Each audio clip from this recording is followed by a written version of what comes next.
So, tell me about your journey. We started our journey back to Ithaca after 10 years of fighting. The first island we stopped at was inhabited by the Siconians.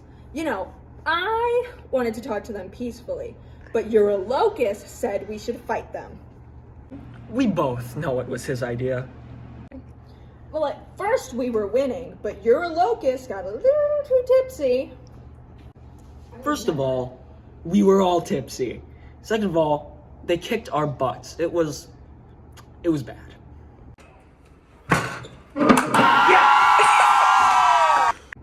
After Eurylochus made us lose, they took 18 of my men. Can you believe that? Then, out of the blue, Zeus makes a storm and sends us 9 days off schedule.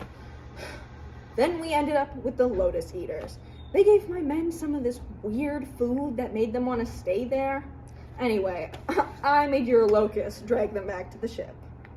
After the Lotus Eaters, we needed to find food, so we stopped on a different island, where we found this cave full of sheep and crates of milk and cheese. Me and the men wanted to leave, but Odysseus wanted to stay. Polyphemus was nice at first, but things went downhill when he decided to eat 2 of our men and trap the rest of us in the cave. You know, I could have just taken him out right then and there, but my men said that I wasn't strong enough to move the boulder, so I made a different plan. Could you tell us about that plan? Well, the plan was called Operation You can't say that here. My bad. Operation Poop Stick. In the morning, he ate 2 more of my men. After that, he went to tend to his sheep. While he was gone, me and my men made a giant spear and hid it in this pile of poop. When he came back, we gave him some juice and told him my name was Nobody. You believed his name was Nobody? Have you heard some of these names? After that, he drank so much juice that he collapsed. So me and my men hit him in the eye. It was awesome. He yelled so loud it attracted all the other Cyclops. When they asked if he was okay, get this, he said, "Nobody is killing me." That's actually really smart. Oh, I know. The next day, we just rode out under the sheep.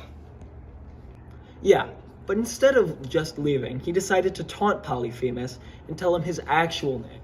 So then Polyphemus told his dad. He did what? Sure, sounds funny, but his dad is Poseidon. He literally controls the whole ocean. Yeah, you're screwed. After being in the boats forever, Are we there yet? No, How about now? no, Ugh. Are we there yet? I swear I'm gonna throw you off this boat! Where did you get that? Right. Eventually, we came up on an island. I decided to take the peaceful approach this time. After a while of talking, he gave me a bag of wind. We kept sailing for 10 days, and we're starting to see Ithaca, but then something happened, and it was not my fault. Okay, how are we supposed to know what was in that bag? Odysseus never told us. What was in the bag?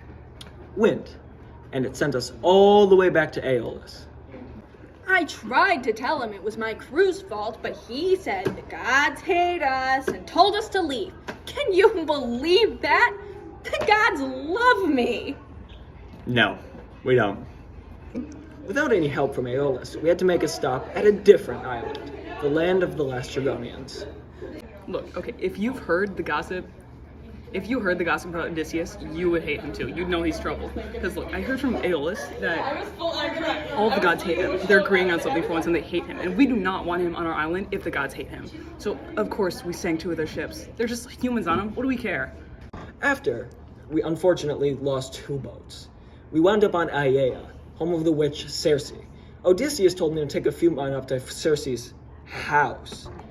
I might have made the crew go in while I waited outside, but hey, if Odysseus gets to boss me around, then I at least get to boss around some of the crew. What happened to the crew in Circe's house? She turned them into pigs. Why pigs? I don't know. It's just the easiest, I guess. After a while, I saw Eurylocus running down the hill. Once he got down, he told me the crew was turned into pigs and that we should leave right away before Circe gets us. I mean, this is what happens when you leave him in charge. But I had a moment of bravery, so I decided that I was going to go face the witch myself. Was that bravery or stupidity? On my way there, I was stopped by a god, Hermes, the messenger god. Okay, so here's what you need to defeat Circe. There's this great plant called Molly. You need to eat some of that. That'll stop you from getting turned into one of her pigs. That'll be a nasty surprise for her. So when she attacks you, you gotta attack her with your sword first, and then, and then. Good luck.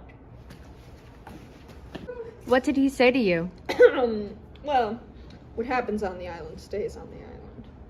Anyway, the plan worked and I got all my men back. I asked Circe the way back to Ithaca, but she told me that I had to go down to the underworld and find a spirit named Tiresias, and he would tell me the way home. Sadly that morning, though, we found out one of our crewmates had a bit too much to drink and, well, fell off the roof and died. After the journey to the underworld, we went back to Aea. Me and Circe stayed up all night planning our route back to Ithaca, telling me where to go and which paths not to take. In the morning, I passed this information on to my men, and out we set for home. The first thing we had to do was face the sirens, but Odysseus had a plan. He told us to all plug our ears with wax and tie him to the boat. No matter what he said, do not untie him till we get past. My first kiss went a little like this. After the sirens, we had to face Scylla, the six-headed monster. Unfortunately, we don't have any footage from that because Scylla ate our cameraman and 5 other men because, 6 men to 6 people. You get it. Eventually, we came up to Thrinacia, the island of the sun. Odysseus tells us we can't stop, but I convince him to let us stop as long as we don't kill the cattle. A storm keeps us up there for a month. Eventually, we ran out of food, so I may or may not have gathered a bunch of people and told them we need to kill a cow. Why didn't Odysseus stop you? He was asleep. I'm still upset about that. But moving on, Zeus punishes us once we get set sailing again. He strikes the boat with lightning and sends us spinning into the exact monster we were trying to avoid, Charybdis. Look, we all knew he deserved that. Unfortunately, I was the only one who made it out alive. The waves swept me all the way to Ogygia, and the only person who lived there was Calypso. So, I told her my story. Eventually, I made it back to Ithaca. Athena gave me a disguise so no one would recognize me. I was trying to talk to Eumaeus, the swineherd, but Telemachus walked in and interrupted us. Weren't you happy to see your son? No, yeah, I guess. Anyway, Eumaeus kept telling Telemachus that I should stay at the palace, obviously, but Telemachus was worried about the suitors. I was so excited to see my Poppy after 20 years, bro. Okay, so eventually, Eurymoes left, okay, to go tell my mommy, right, Penelopea, okay, and after he left, my father, right, my daddy Joe, right, he walked away, and he went back, and his disguise was gone, bro. We were so excited. How did you feel when Telemachus knew it was you? Oh, well, I was happy, but I held it together pretty well. You could hear him crying from outside the hut. So, after we made the plans, the suitors for my mommy, my daddy put his disguise back on and he walked to our palace, you know what I'm saying? But I had to leave him there because I didn't want the suitors to get suspicious. When I heard Telemachus was back, I had to tell the others. I said we should just kill him, but no. Amphinomus said that would be too violent. He said we should wait for a sign from the gods and not do anything too rash. Can you believe that? Okay, so eventually Penelope found out that Antinous said that we could kill her son, so then I had to do damage control and make Penelope calm down. When I saw Telemachus walk in, me and Euryclea ran to hug him. After that, we went to get ready for dinner. At dinner, he tells me all the things he found about Odysseus during his trip. Theoclymenus even swears he is on Ithaca this very moment. On our way up to the palace, we ran into Melanthios. Melanthios kicks Odysseus, not knowing it's him. The suitors treat him all the same. Antinous kept going out of his way to insult him, so Odysseus insults him back.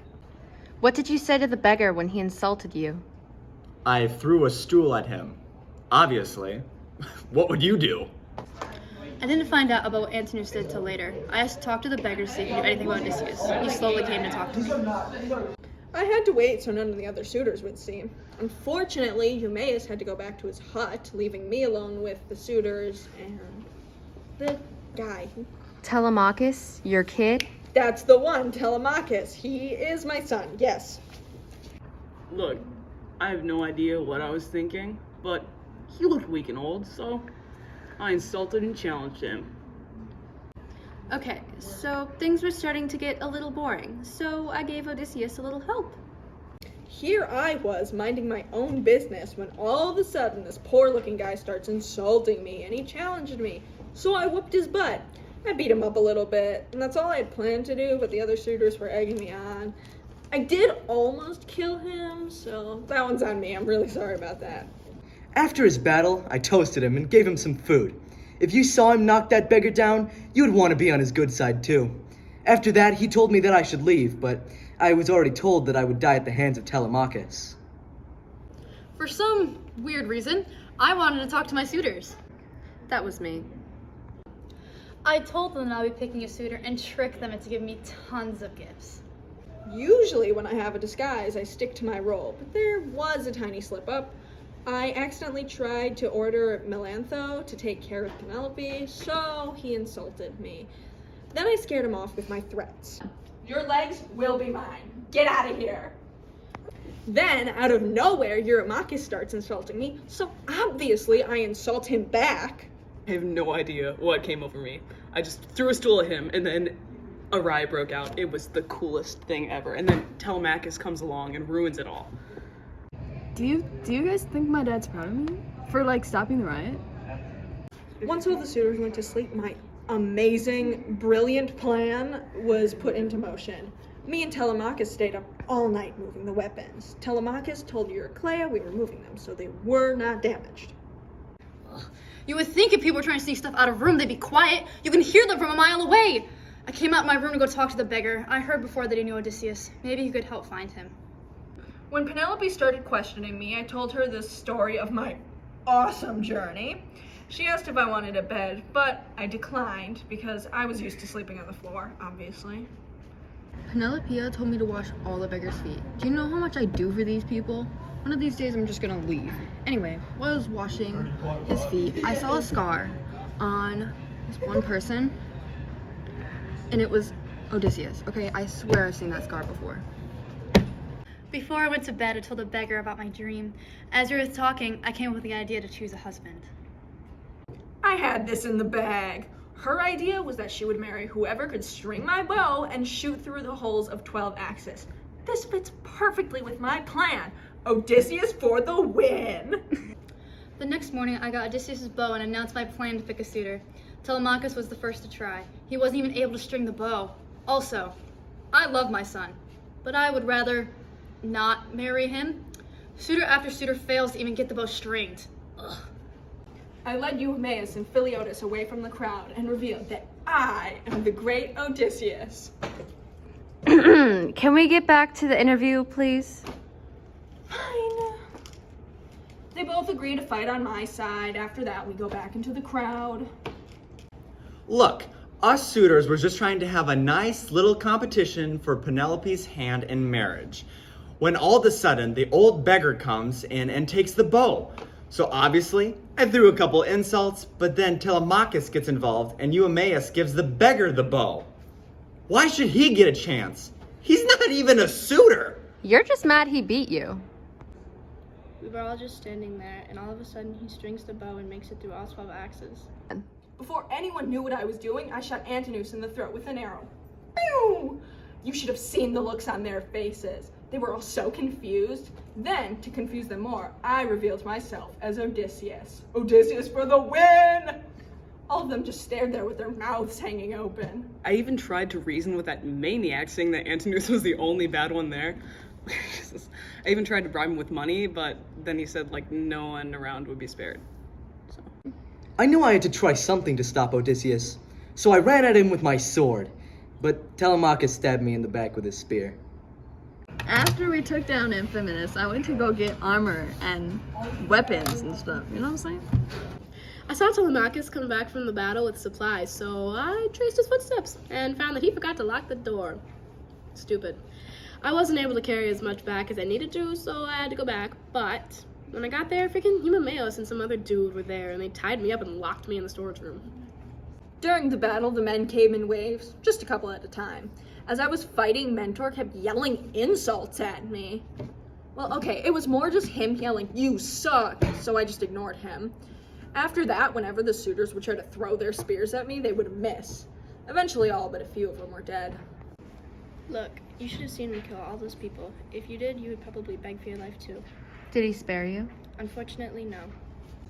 I had no other choice, so I had to try begging. Fortunately, it worked, but only because Telemachus vouched for me and Maiden.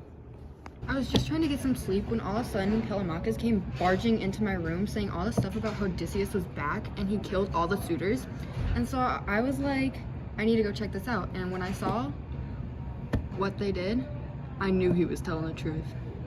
When Eurycleia got here, she looked really happy that all the suitors were gone. And to be honest, I was too. Eurycleia got all the disloyal servants to clean up the mess, and after that, we hung them to show what happens to disloyal people. Then we cut up Melanthius and fed him to the dogs. Odysseus for the win! Well, that all happened when I went to go tell Penelope. At first, I didn't believe her at all. I didn't want to get crushed if it wasn't him. Eventually, I went to look for myself. When I got there, I just stood there, not saying anything. He looked like Odysseus, but I didn't know if it was him. Let me ask you something. If a loved one was gone for, 20 years, wouldn't you run up or hug them or do, something? But no, she just stands there. Telemachus yells at her for not doing anything, like, go son, but I told him it's fine. Okay, so later that night we had dinner. Okay, my dad tried to trick my mama, but she didn't fall for it. And then she realized that it was Odysseus, right? And then they stayed up all night talking and telling stories, and it was just so fun. In the morning, me and Telemachus went out to Laertes' orchard. I told Penelope to stay in her room and not take any visitors. As we walked out of the palace, Athena cloaked us in darkness. Dead men are so annoying. All it was doing was leading the suitors' souls to the underworld. Only thing they did was cry and blame Penelope. When I got to the farm, my father didn't recognize me, so I pretended to be a friend of Odysseus, or me. When I started talking about Odysseus, he started crying, so I showed him the scar on my foot to prove that I am, in fact, Odysseus. After I found out it was my son, we went and got lunch. Once we found out all of the suitors were killed, we had a meeting. Told everyone that we should get revenge to make sure that my son did not die in vain. When I saw some of the parents of the killed suitors outside, I disguised myself as Mentor and decided to fight. I was the only one who died. After that, Athena made everyone in the town forget about what happened to the suitors. Peace was restored, but I never got my revenge.